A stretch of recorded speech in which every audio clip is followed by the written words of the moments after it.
नमस्कार मित्रों, मैं हूं योगाचार्य तारा दत्त ऋषिकेश से। स्वागत है आपका सिद्धि योगा में। हम लोग जानने जा रहे हैं यौगिक श्वसन क्रिया। यौगिक श्वसन क्रिया की जो प्रारंभिक सरल स्थिति जो होती है उसे मैं इस अभ्यास के दौरान बतलाऊंगा। ये अभ्यास उन अभ्यास करने वालों के लिए है जिन्होंने प्राणायाम कभी भी नहीं किया या फिर वो योग अभ्यास कुछ समय से कर रहे थे पर अभी भी उनकी स्थिति एक प्रारंभिक अभ्यासी की है, यानी कि बिगिनर स्थिति है। प्राणायाम करने की जो प्रक्रिया है अभी भी वो सरल विधि को अपनाते हैं और वो प्राणायाम को सही तरीके से जानना चाहते हैं। ये प्राणायाम उन लोगों के लिए भी है जो लोग योग सिखाते हैं, पढ़ाते हैं या कठिनतम अभ्यास को करते हैं परंतु उन्हें नहीं मालूम कि वो सही तरीके से करते हैं कि नहीं करते हैं। और जो योग सिखाते हैं ये उन लोगों के लिए है कि यदि वो किसी को यौगिक श्वसन क्रिया बतलाएंगे, सिखाएंगे तो उसको सिखाने और बताने का सरल और सही तरीका क्या है। तो इस तरीके से मैं आपको इस वीडियो के माध्यम से हर तरह की चीज़ों के बारे में बतलाऊंगा। चलिए, सबसे पहले मैं आपको बतलाता हूँ इसके लाभ के बारे में। यौगिक श्वसन क्रिया जो है हमारी, ये हमारे प्राणायाम को करने के सही तरीके को दर्शाती है। साथ ही हमारे जो सामान्य जीवन में जो हम लोग प्राण को जब लेते हैं, छोड़ते हैं, यानी कि श्वास प्रश्वास जो करते हैं उसके सही तरीके को हमारे जीवन में ढालती है, यानी कि हमें बताती है कि किस तरह से हमें श्वास लेनी चाहिए, छोड़नी चाहिए। क्योंकि बहुत सारे लोगों को ये पता ही नहीं होता है कि वो जो श्वास ले रहे हैं, सामान्य जीवन की बात कर रहा हूँ, प्राणायाम की नहीं, सामान्य जीवन में भी वो जो श्वास ले रहे हैं वो तरीका सही है कि गलत है। बहुत सारे लोग गलत तरीके से श्वास लेते हैं। तो ये आपके श्वास लेने और छोड़ने के तरीके को ठीक करती है।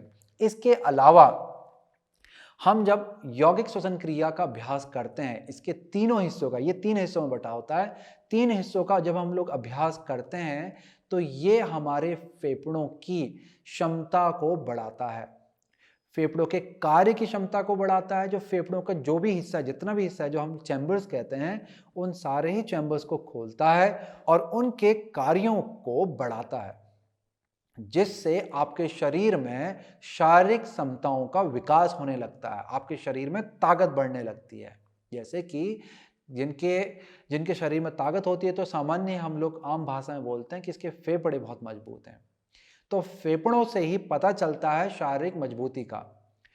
तो जैसे जैसे आपके फेफड़ों में मजबूती आती, ताकत आती, तो वही ताकत आपके सामान्य शारीरिक जीवन में दिखलाई पड़ती है।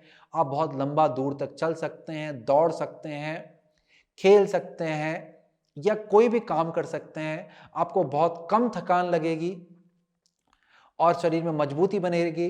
कभी भी श्वास आपकी जाएगी नहीं, आप हांफेंगे नहीं। तो ये सारे लाभ आपको यौगिक श्वसन क्रिया के अभ्यास के अच्छे होने पे मिलने लगते हैं। और साथ ही साथ ये आपको शारीरिक मजबूती ही नहीं, ये मानसिक मजबूती भी देता है। आपको मानसिक तौर पे ये विकसित करता है और मजबूत बनाता है, जिससे आप अपने कार्यों के प्रति दृढ़ निश्चयी होते हैं और उसके प्रति अग्रसर बने रहते हैं। तो ये लाभ भी आपको यहाँ पर देखने के लिए मिलता है। ये प्राणों के रख रखाव, जो प्राणों को लेने और छोड़ने की प्रक्रिया है और उनसे जुड़े हुए जो लाभ हैं, ये उनको भी बढ़ाता है।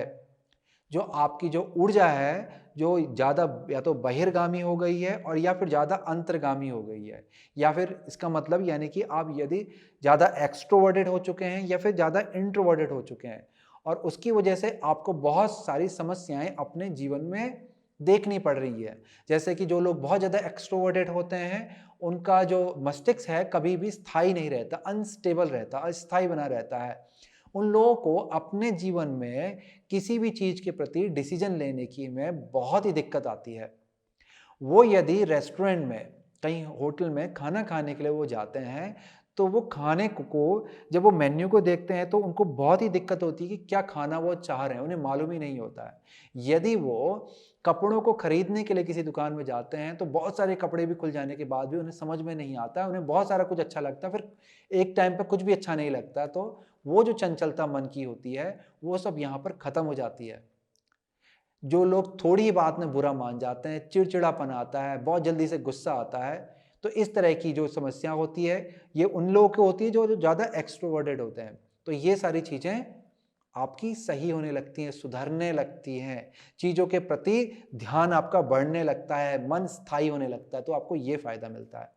अब जो लोग ज़्यादा इंट्रोवर्टेड होते हैं, तो उन लोगों को अपने आए दिन जीवन में कैसी समस्याएं दिखलाई पड़ने पड़ती हैं कि बहुत जल्दी वो बुरा मान जाते हैं। अब जो वो बुरा मानते हैं वो बोल नहीं पाते हैं, अपनी बातों को दर्शा नहीं पाते हैं। यदि किसी के सामने बोलना हो वो बोल नहीं पाते हैं, घबराने लगते हैं। वो जब एग्ज़ाम देने जाते हैं या फिर इंटरव्यू फेस करने जाते हैं तो ऐसी स्थिति में हाथ पांव फूलने लगते हैं, बार बार टॉयलेट जाने का मन करता है, पेट में कुछ गड़बड़ होने लगती है, तो इस तरह की समस्या आने लगती है। कॉन्फिडेंट लेवल जिन लोगों का गिरने लगता है, मन हमेशा अंदर ही अंदर विचलित रहता है, दबे हुए रहते हैं, घुटे-घुटे से रहते हैं। तो ये सारी समस्याएँ किसको आती हैं? जो बहुत ज़्यादा इंट्रोवर्टेड होने लगते हैं और यही चीज़ आगे बढ़कर डिप्रेशन में चली जाती है। तो इन सब चीज़ों में भी आपको यहाँ पर लाभ देखने के लिए मिलता है। ये यौगिक श्वसन क्रिया आपके प्राण ऊर्जा के प्रवाह को बढ़िया कर देगी, जिससे आपका प्राण बहिर्गामी और अंतर्गामी जो प्राण है, ये संतुलित होकर के, स्वच्छंद होकर के एक स्वच्छ रूप में बहेगा, जिससे आपकी जो ऊर्जा है वो ना ज़्यादा बहिर्गामी होगी ना अंतर्गामी होगी। तो आपको इस तरह की जो समस्याएं जीवन में आती थी वो समस्याएं धीरे धीरे धीरे धीरे जाने लगेगी। तो हमको बहुत सारे मानसिक लाभ इस प्राणायाम के द्वारा देखने के लिए मिल जाते हैं। अब शारीरिक लाभों में मैंने आपको जैसे बताया था कि फेफड़ों की क्षमता बढ़ती है, उसके साथ साथ ही ऑक्सीजन की मात्रा बढ़ने लगती है। ऑक्सीजन जब आपके रक्त में जाता है तो ये रक्त की शुद्धि करता है, तो रक्त की शुद्धि से संबंधित आपको लाभ मिलते हैं, जैसे कि आपको त्वचा रोग, अगर चेहरे में मुहासे झाइयाँ हैं उनको ये दूर करेगा, आपके पेट संबंधी रोग हैं उनको दूर करेगा, पाचन प्रणाली को अच्छा बनाएगा। तो आपको बहुत ही सारे लाभ यहाँ पर इस प्राणायाम से देखने के लिए मिल जाते हैं, अनंत लाभ हैं इसके। तो बस आप कुछ सावधानियों को थोड़ा सा आप ध्यान में रखेंगे तो ये लाभ आपको मिलेंगे। चलिएगा सावधानियों को हम बताते हैं और फिर सही विधि को जानिएगा। तो सावधानियों में आपको विशेष रूप से ध्यान देना है कि क्योंकि इसकी जो प्रणाली होती है, जब हम इस अभ्यास को करते हैं तो 3 हिस्सों में अभ्यास बटा होता है कि श्वास प्रश्वास पेट से लेनी है, फिर दूसरा अभ्यास होता है श्वास प्रश्वास हृदय से लेनी है, फिर तीसरा अभ्यास होता है कि श्वास प्रश्वास हमें ये हमारे कंधों के पास से हमें लेनी है। तो इस तरह से 3 हिस्सों में बटा होता है। यदि आपको पेट से संबंधित वर्तमान में कोई बहुत बड़ी समस्या चल रही है तो इस अभ्यास को आपने धीरे धीरे ध्यानपूर्वक ही करना है। यदि फिर भी आपको कोई दिक्कत आ रही है तो इस अभ्यास को ना करें। इसके साथ ही जब आप हृदय से श्वास लेते हैं, हृदय की तरफ से जब श्वास लेते हैं तो यदि आपको श्वास संबंधी कोई बड़ी समस्या पहले से है या हृदय संबंधी समस्या है तो इस अभ्यास को बहुत ही धीरे धीरे ध्यानपूर्वक करें, किसी योग्य प्रशिक्षक के साथ में ही, उसके निर्देश के अनुसार ही इस अभ्यास को करें, स्वयं से इस अभ्यास को ना करें। तो इस चीज का आपको विशेष ध्यान देना है। तो इसके अलावा जो हमारी तीसरी श्वास है जो कंधों के पास से ली जाती है, ये हमारे हृदय वाले हिस्से से ही जुड़ी होती है। यानी कि जो सावधानियां हमने यहाँ पर जो ध्यान दे रहे थे हृदय वाले हिस्से पे, वही सावधानियों को आपने कंधों वाले हिस्सों पे भी ध्यान देना। बस यही कुछ सामान्य सी सावधानियां हैं, इनको आपने ध्यान देना है। यदि आपको इनमें से कोई भी समस्या नहीं है तो आप इसको आराम पूर्वक कर सकते हैं, इसके पूर्ण लाभ को प्राप्त कर सकते हैं। तो इस तरह से आपको इन सावधानियों को ध्यान में देना है। इसके जो प्रारंभिक स्थिति का जो अभ्यास होता है, शुरुआत में जो लोग इस अभ्यास को समझना चाहते हैं, इसकी सही विधि को जानना चाहते हैं, उनको यह अभ्यास पीठ के बल लेट करके करना चाहिए। पीठ के बल शवासन जैसी स्थिति में आकर के आप लेटेंगे और उसके बाद इस अभ्यास को करेंगे। तो चलते हैं हम लोग अभ्यास की ओर। मैं आपको अभ्यास को करके दिखला देता हूं, बतलाता हूं कि किस तरह से यह आपका अभ्यास पीठ के बल लेट करके होता है। तो इसके लिए हम लोगों को एक योग मैट चाहिए या दरी, या अपने बिस्तर में भी आप लेट करके इस अभ्यास को कर सकते हैं। आपको आराम पूर्वक पीठ के बल लेट जाना है। स्थिति आपकी शवासन जैसी ही रहेगी जिस तरह से आप शवासन में लेटते हैं, पैरों को खोल करके, पंजे बाहर की तरफ को हल्के से घूमे रहते हैं, ऐसे टेढ़े रहते हैं। तो इस तरह से आप शवासन की स्थिति में आ जाते हैं। हाथों को शरीर के बगल पे खोल लेते हैं। ध्यान रखते हैं कि कमर का जो निचला वाला हिस्सा है ये बहुत ज़्यादा जमीन से ना उठा हुआ हो। यदि ये उठा हुआ है तो आपको घुटनों को मोड़ के अपने नितंबों को अपनी जंघाओं की तरफ गोल घुमाना होता है, या हाथ से भी इसको सहारा दे करके ऐसे घुमा सकते हैं कि यहाँ से आपको पता चल जाए कि आप जंघाओं की तरफ घुमा रहे हैं। तो इससे क्या होगा, कमर का निचला हिस्सा पूरा जमीन पर लग जाएगा। अब धीरे धीरे यहाँ से पाँव को खोल लें। जब आप दोबारा हाथ डालेंगे तो जगह यहाँ पर हाथ जाने की बनेगी नहीं, तो इसका मतलब है कि आपकी पीठ नीचे आ चुकी है। तो यहाँ से ये आपकी प्रारंभिक स्थिति है कि आपको शवासन में आकर के लेटना है। यहाँ से आपके अभ्यास की शुरुआत होती है। तो सबसे पहले आप अनुभव करते हैं श्वास प्रश्वास को अपने पेट पे, जिसे हम लोग अंग्रेजी भाषा में एब्डोमिनल ब्रीदिंग या फिर डायाफ्रामिक ब्रीदिंग के नाम से भी बोलते हैं।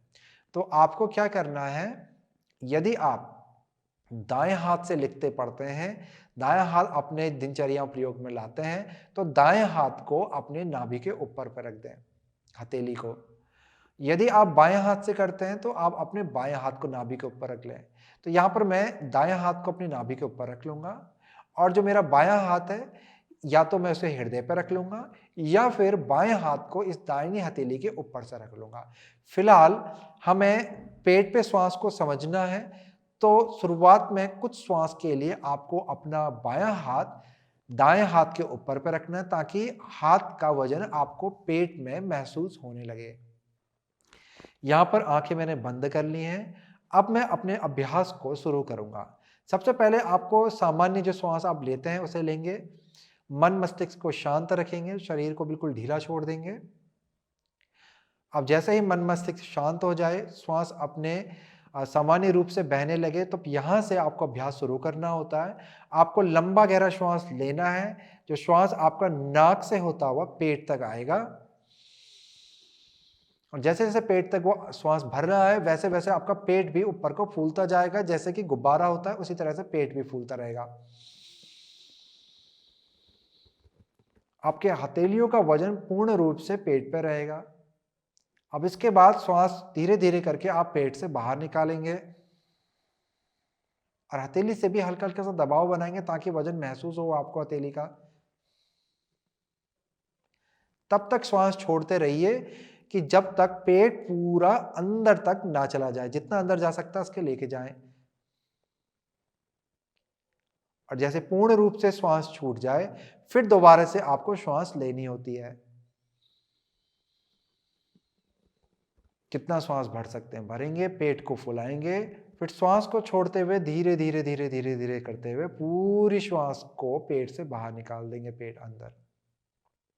तो इसी प्रक्रिया को आप दोहराते रहेंगे। आपका पूरा ध्यान, जब आप अभ्यास कर रहे हैं तो आपका पूरा का पूरा ध्यान आपके पेट पे रहेगा कि पेट जितना हो सकता है फूले और जितना हो सकता है अंदर जाए।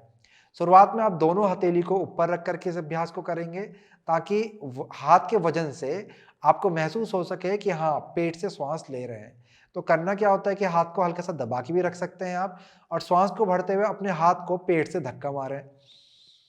यदि आपको सामान्य रूप से समझ में नहीं आ रहा तो इस तरह से कर सकते हैं, जैसे कि हमने धक्का मारा, अभी मैंने हाथ से ऊपर से नीचे को दबाया, और पेट से मैं धक्का मारते हुए अपने हाथों को ऊपर को उठा रहा हूं। तो ऐसे करने से क्या होगा कि मेरे को ध्यान में रहेगा कि हाँ, मुझे श्वास अपने पेट से लेनी है। और जब पेट से ले रहे हैं तो उस समय ध्यान रखें कि सिर्फ श्वास पेट से लेनी है। हृदय के पास पे कोई भी किसी भी तरह का हिलना डुलना या श्वास नहीं आएगी, ना ये हिलेगा डुलेगा नहीं। ये शांत अपनी अवस्था में बना रहेगा। और ऐसा ही क्या करना, हमें हाथ से दबाव देना और पूरी सांस पेट से बाहर निकालनी है।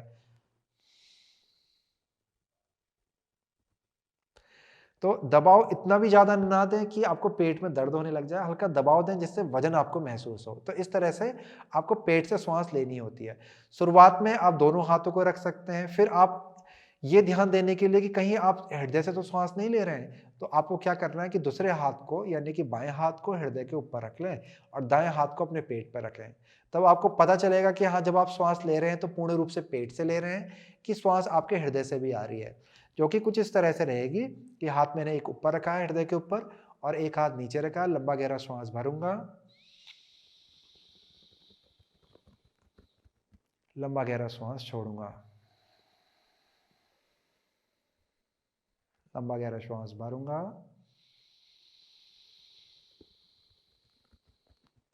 लंबा गहरा श्वास छोड़ूंगा। तो यहाँ पर यदि आप ध्यान देंगे कि जब मैंने श्वास प्रश्वास लिया था तो मेरा सिर्फ पेट ही ऊपर आ रहा था, नीचे जा रहा था, हृदय में किसी भी तरह की गति नहीं थी। तो इस तरह से आपका जो अभ्यास है वो पेट से पूर्ण होगा। तो पेट के हिसाब से आप समझ चुके हैं कि पेट फैलता है गुब्बारे की तरह, फिर अंदर को सिकुड़ता है। उस फैलाव और सिकुड़न को थोड़ा और अच्छे से करने के लिए आप हाथ से वजन देते हैं। यदि आप एकदम से प्रारंभिक अभ्यासी हैं, कभी अभ्यास नहीं किया, तो श्वास को, जो आप श्वास ले रहे हैं, छोड़ रहे हैं, शुरुआत में उसे स्वतः आने दें, यानी कि उसे लेने के लिए किसी भी तरह की ताकत ना लगाएं। बहुत आराम से श्वास लेंगे और आराम से ही श्वास छोड़ेंगे। किसी भी तरह की ताकत को आपने प्रयोग में नहीं लाना है। परंतु जैसे जैसे आपका अभ्यास अच्छा होता रहेगा, समय के साथ फिर आपको क्या करना है, आपको अपने फेफड़ों की क्षमताओं को बढ़ाना है। तो उसके लिए आपको ताकत पूर्वक श्वास को जितना भर सकते हैं भरना है, पर शुरुआत में नहीं।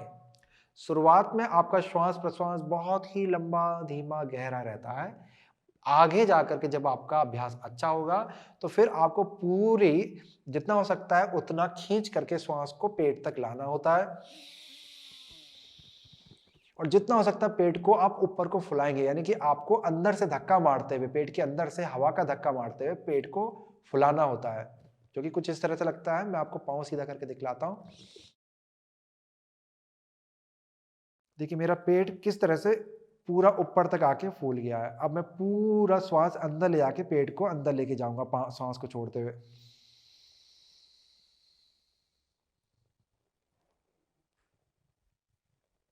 तो पूरी ताकत से पेट को खींचना होता है, परंतु ये शुरुआत में नहीं होता है। ये समझ लीजिए कि आपने इसके अभ्यास को 4-6 महीने या साल भर से कर रहे हैं, उसके बाद ही आप धीरे धीरे करके इस तरफ, अभ्यास के इस तरफ को जाएंगे और अभ्यास को बढ़ाएंगे। तो ये आगे जाकर के होता है, परंतु शुरुआत में आपको जो आपकी नेचुरल ब्रीदिंग है उसी के ही हिसाब से आपने श्वास को लेना है और छोड़ना है। चलिए, तो आप जो पेट की जो श्वास प्रश्वास है, एब्डोमेनल ब्रीदिंग जो है उसे समझ गए हैं। अब हम लोग चलते हैं हृदय की तरफ। अब आपने अपने दाहिने हाथ को अपने हृदय के ऊपर पर रखना है आराम से, और बाएं हाथ को पेट के ऊपर रखना है। अब मैं दायां हाथ इसलिए बोल रहा हूं क्योंकि ज्यादातर लोग दाएं हाथ के होते हैं। अब जो लोग बाएं हाथ से काम करते हैं वो बाएं हाथ को रख लें। तो ये आपको याद दिलाएगा, ये वाला हाथ, कि श्वास आपने यहां से लेनी है, हृदय से लेनी इस बार। और दूसरा जो हाथ है वो आपको याद दिलाएगा कि आपको श्वास पेट से नहीं लेनी है। अब यहां पे आंखें बंद करके मैं लंबा गहरा श्वास भरूंगा। श्वास नाक से लेते हुए अपने हृदय पे लाऊंगा। तो यहां पर ध्यान देंगे तो आप देखेंगे कि मेरा हृदय ऊपर को उठने लगा है और फैलने लगा है। श्वास पूर्ण होते ही अब धीरे से मैं श्वास को हृदय से बाहर निकालूंगा।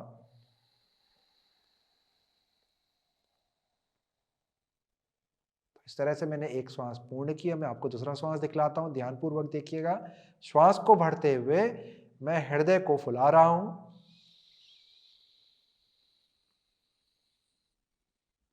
जब हृदय फूलता है तो इसका मध्य वाला जो हिस्सा ये ऊपर को उठता है और जो पसलियां हैं ये बाहर की तरफ को फैलती जाती हैं। तो इस तरह का जो भी आपके अंदर मूवमेंट हो रहा है इसे महसूस करेंगे। अब श्वास को छोड़ते हुए मैं हृदय को धीरे धीरे नीचे लाऊंगा, आराम की अवस्था में ले जाऊंगा और अंदर की तरफ को सिकोड़ूंगा। अब वो सिकोड़ना जो है वो भी स्वतः होगा, कि जितना आप आराम पूर्वक श्वास छोड़ सकते हैं मैक्सिमम श्वास को बाहर छोड़ दीजिए।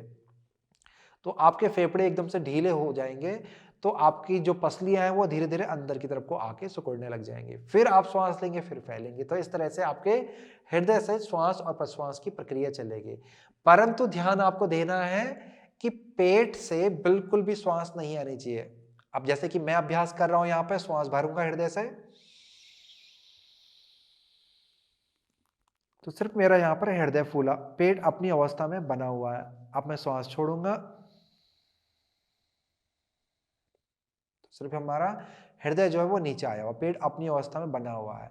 यानी कि श्वास जब मैं भर रहा हूं तो मेरा पेट इस तरह से नहीं आ रहा है। देखिए पेट भी आ गया और हृदय भी आ गया, इस तरह से नहीं आना है। पेट नीचे ही रहेगा और सिर्फ हृदय फूलेगा। श्वास को हृदय पे लाना है और हृदय से ही बाहर निकाल देना है। इस अभ्यास को आप शुरुआत में 8 से 10 बार करेंगे। 8 से 10 बार पेट में, 8 से 10 बार हृदय में, और यही प्रक्रिया को 8 से 10 बार आपको कंधे के पास से करनी। चलिए अब हम समझते हैं कंधे के पास से। तो कंधे के पास से करने के लिए आपको अपना दाहिना हाथ, यदि आप दायां हाथ से कार्य करते हैं तो दायां हाथ को आपने ये जो हमारे गले की जो हड्डी है जिसे हम कॉलर बोन कहते हैं, जहाँ पर हमारे शर्ट का जो कॉलर आता है, ये वाली जो हड्डी है, इससे लगते हुए हथेली को रखना है। तो यहाँ पर जो है आपका जो हथेली है वो गर्दन के पास पे इस तरह से रहेगी। आराम पूर्वक रखेंगे इसे। यहाँ पर कोई दबाना नहीं है, कोई दबाव नहीं देना, अपने वजन नहीं डालना, बस प्यार से यहाँ पर रख लें। अब क्या है, जैसे कि मैंने आपको शुरुआत में ही बतलाया था कि यहाँ पर जो कंधों से जो श्वास है, यानी कि शोल्डर ब्रीदिंग या क्लाविकुलर ब्रीदिंग हम उसे कहते हैं, तो क्लाविकुलर ब्रीदिंग के लिए इसमें हमको शुरू में श्वास हृदय तक लानी पड़ती है। यानी कि कंधों वाली श्वास हमारे हृदय वाली श्वास का ही हिस्सा है। तो श्वास आपके हृदय तक पहले आएगी, हृदय फैलेगा, और फिर यदि आप बहुत ध्यान लगाएंगे तो आप देखेंगे कि यहां पर आपके जो फेफड़े हैं वो बीच से तो फैल गए, परंतु अभी भी ऊपर की तरफ फेफड़ों में जगह है। तो आपको श्वास कुछ और थोड़ा भरनी होती, ताकि जो हवा है, जो श्वास है, वो आपके फेफड़ों के ऊपर वाले हिस्से पे भी आके भर जाए। मैं आपको पूर्ण रूप से दिखलाता हूं, ध्यानपूर्वक देखिएगा। पहले मैं श्वास हृदय पर लाऊंगा,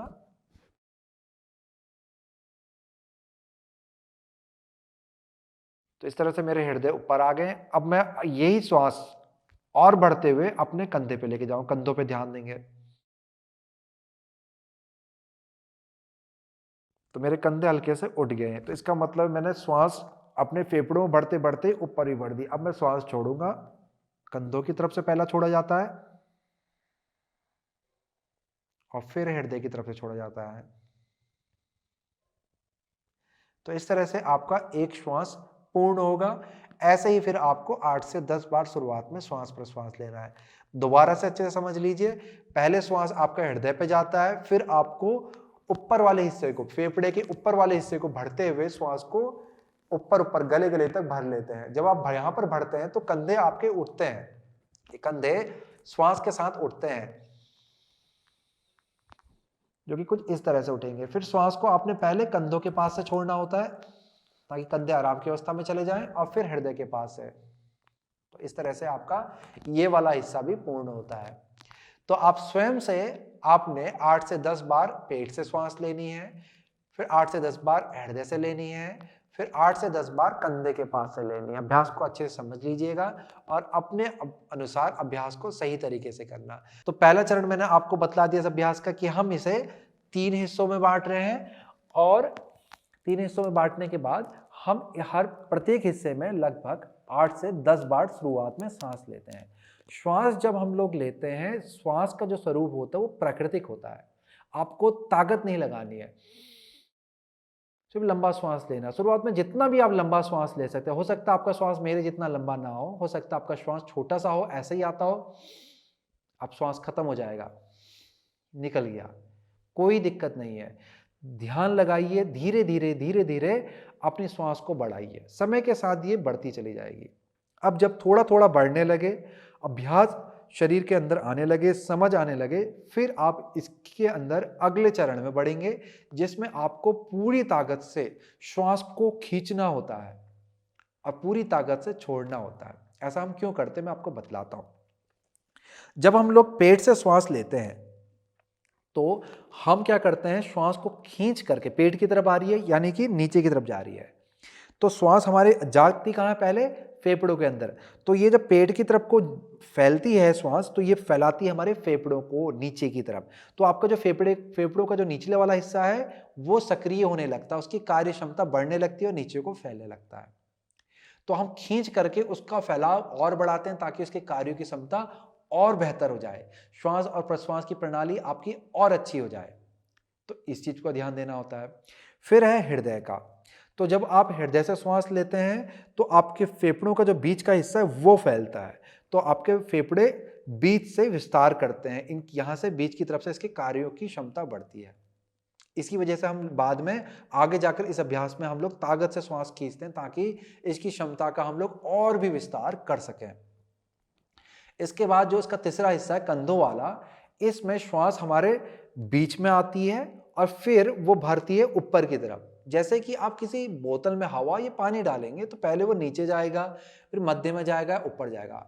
अब हवा डालेंगे तो हवा क्या करती है, नीचे तो जाती है, फिर ऐसे बाहर को फैलती है और फिर धीरे धीरे ऊपर को उठती है। तो ऐसे ही मान लीजिए यहाँ पे कि जो हवा है, जो प्राणवायु है, ये पहले फेफड़ों में जाएगी, कुछ नीचे जाएगी, फिर बीच में पूर्ण रूप से फैलेगी और फिर ऊपर को भरेगी। तो जब आपका जो श्वास है, जब हमारे कंधों से होने लगेगा, जो आपका श्वास आपके कंधों से होने लगेगा, तो ये क्या करेगा, आपके फेफड़ों का जो ऊपरी हिस्सा है उसे सक्रिय करेगा, उसकी कार्य क्षमता को बढ़ाएगा। तो इससे क्या होगा कि आपके फेफड़ों की संपूर्ण कार्य क्षमता का विकास होने लगेगा। तो आपको इस अभ्यास से इस तरह का फायदा मिलने लगेगा। तो ऐसे करते हुए धीरे धीरे आपको अभ्यास को बढ़ाना है। तो प्रत्येक अभ्यास को आपने अच्छे से समझ लेना है और धीरे धीरे इसे बढ़ाएंगे। तो जैसे कि मैंने आपको शुरुआत में बतलाया था कि जिन लोगों को श्वास लेने और छोड़ना समझ में नहीं आता है, तो ये उसके तौर तरीकों को ठीक करता है। देखिए, श्वास का जो सही तरीका होता है, जब भी आप श्वास लेते हैं तो आपका पेट स्वतः ही प्राकृतिक रूप में हल्का सा बाहर आता है, क्योंकि जब भी फेफड़े फैलेंगे तो आपके फेफड़ों के नीचे पे जो आधार है, जिसे हम डायाफ्राम कहते हैं, एक मांसपेशी का पिंड होता है, वो नीचे को आता है और पेट हल्का सा बाहर आता है। और जब हम श्वास छोड़ते हैं तो पेट अंदर जाता है। जब फेफड़े सिकुड़ते हैं तो इसके साथ साथ जो नीचे से जो डायाफ्राम है, जिसका मैंने पहले आपको बताया, मांसपेशी का जो पिंड है, वो ऊपर को आता है, तो पेट भी अंदर को जाने लगता है। परंतु बहुत सारे लोग इसका विपरीत करते हैं, गलत तरीके से श्वास लेते हैं। जब वो श्वास भरते हैं तो पेट अंदर आता है, जब श्वास छोड़ते हैं तो पेट बाहर आता है। नहीं, यदि आप अपने श्वसन प्रणाली को अच्छा करना चाहते हैं तो आपको इस प्रणाली को ठीक करना होगा। श्वास को भरते वक्त आपका पेट बाहर आएगा, श्वास को छोड़ते हुए अंदर आएगा। जैसे कि हमने लेट करके इस अभ्यास को समझा था कि श्वास को भरते हुए पेट को बाहर निकालना है, श्वास को छोड़ते हुए अंदर करना है। तो इस तरह से करेंगे। यदि आप श्वास को सिर्फ हृदय से लेंगे, हमेशा जैसे सामान्य अपनी जीवन शैली में आप हृदय से लेते हैं और यहीं से ही छोड़ते हैं, पेट अंदर जाता है, श्वास भरते हैं और पेट बाहर आता है, श्वास छोड़ते हैं, तो ये प्रक्रिया गलत है। इससे क्या होगा कि आपका जो मन है वो विचलित बना रहेगा, आपकी ऊर्जा बहिर्गामी होगी, मन में शांति नहीं रहेगी। तरह तरह के कार्य आप करना चाहेंगे पर कोई भी कार्य कभी भी संपूर्ण नहीं कर पाएंगे। तो ऐसे बहुत सारे व्यवधान आपके जीवन में आएंगे। प्राण ऊर्जा बहुत ही महत्वपूर्ण है। प्राण ऊर्जा हमारे मनोमय कोश को, जो हमारा मन है, ये उसका विस्तार करती है, उसे बनाती है और मन मस्तिष्क को आनंद की ओर लेके जाने वाली होती है। साथ ही साथ हमारा अन्नमय कोश, यानी कि जो हमारा शरीर रूप है, स्थूल बॉडी है, इसको, स्थूल शरीर जो है, इसको भी ये मजबूती प्रदान करता है, इसे स्वास्थ्य प्रदान करती है। तो प्राण ऊर्जा पे बहुत ही आपको ध्यान लगाना है, यानी कि प्राणायाम को आपने हमेशा अपने अभ्यास में लेके आना है। जितना आप आसन को उचित मानते हैं, ये समझ लीजिए उससे 10 गुना ज़्यादा आपको प्राणायाम पे ध्यान देना है। तो आपको बहुत सारे शारीरिक और मानसिक लाभ मिलेंगे। तो इस तरह से आपको हमेशा प्राणायाम को अपने जीवन का हिस्सा बनाए रखना है और उसे सिर्फ ऑक्सीजन या कार्बन डाइऑक्साइड ही नहीं समझना है, उसे वास्तव में एक प्राण रूप, उस ब्रह्म रूप जिसने ये पूरी सृष्टि को बनाया हुआ है, उसे, ये प्राण ऊर्जा को उस ब्रह्म रूप में मानना है। तो ये मानना है कि ये जो हमारी श्वास है, ये सीधे उसी की ही देन है। ऐसा नहीं है कि मैंने भगवान से मांग की थी कि फ़ोन मिल जाए, फ़ोन मिल गया, गाड़ी चाहिए, गाड़ी मिल गई। वो भगवान की सीधी देन नहीं है। भगवान की जो सीधी देन है वो है प्राण ऊर्जा। यही भगवान का अंश है जिससे हम लोग स्वयं को उस परमात्मा के साथ जोड़ते हैं।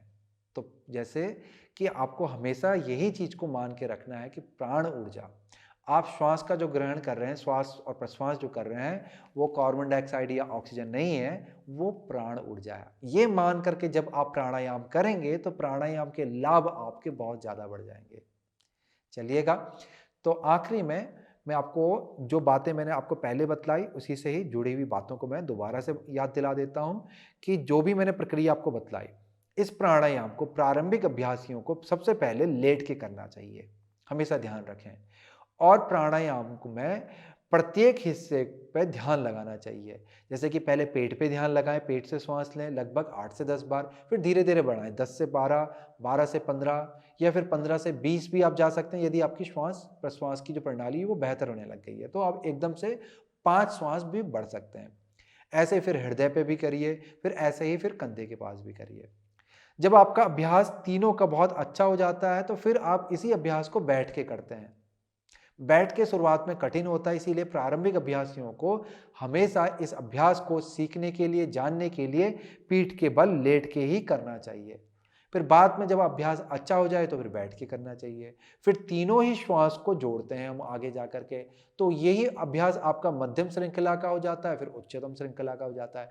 फिलहाल जो भी मैंने आपको जानकारी बताई वो प्रारंभिक अभ्यासियों के लिए सफिशिएंट है। जितना उनको चाहिए थी जानकारी, जितना आप प्रारंभिक अभ्यासियों को जितनी भी जानकारी की समझ होनी चाहिए, एक अच्छी समझ होनी चाहिए, एक अच्छी शुरुआत करने के लिए जो समझ चाहिए थी, वो सारी जानकारी मैंने इस वीडियो के माध्यम से आपको बतला दी।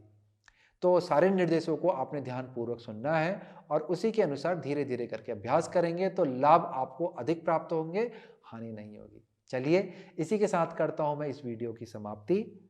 नमस्कार।